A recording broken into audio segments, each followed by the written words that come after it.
A community in mourning after a local teenager killed in a car crash Tuesday. A 14-year-old Stevie Ray died when a car he and two other teens were in rolled over and hit a tree.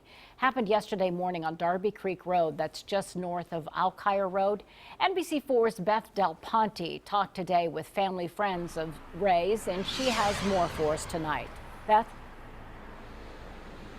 Well, Colleen, you might remember that school was out yesterday here in the Hilliard area. They had a snow day. These kids involved in this crash were just simply headed to go sled riding. Well, now after this terrible tragedy, students have returned here to Memorial Middle School for class today. They were all wearing blue in honor of Stevie Ray. In fact, a family friend tells me that one of the chairs that Stevie would sit in for lunch typically was all taped off. The neighborhood that Stevie Ray is from, that's a community who they say is just simply rocked by this tragedy.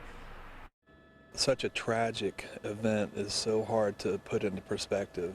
8th grader Stevie Ray had quite the impact, not only on the sports teams he played for, but his own neighborhood. Members of the West Point community are in mourning. Stevie was one of the boys in the neighborhood that he would lighten up the room when he came in the room. He was just a boy that would bring a smile to your face. He was always happy. While Stevie's parents were busy making the funeral arrangements today, friends, family, and neighbors took time to reminisce. Since they were tiny little boys, since before they went to school, they were all tied at the hip, and they would run through this neighborhood, and whatever season was in, they would play, that sport in the backyard, and it would be from sunup till sundown every day. More than 24 boys gathered at Stevie's West Point home after learning about that fatal car crash.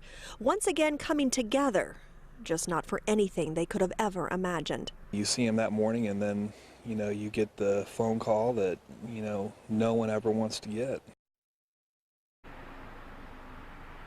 Certainly very difficult days ahead for family, friends, loved ones of Stevie Ray's. A lot of events are planned. We're just learning today that tomorrow night at 7:30 at the Hilliard Pool, there will be a candlelight service. That's for all of Stevie Ray's friends. And then on Friday, right here at Memorial Middle School, an event planned at 6 o'clock, a memorial to honor Stevie Ray. We're live in Hilliard tonight. Beth Del Ponte, NBC4.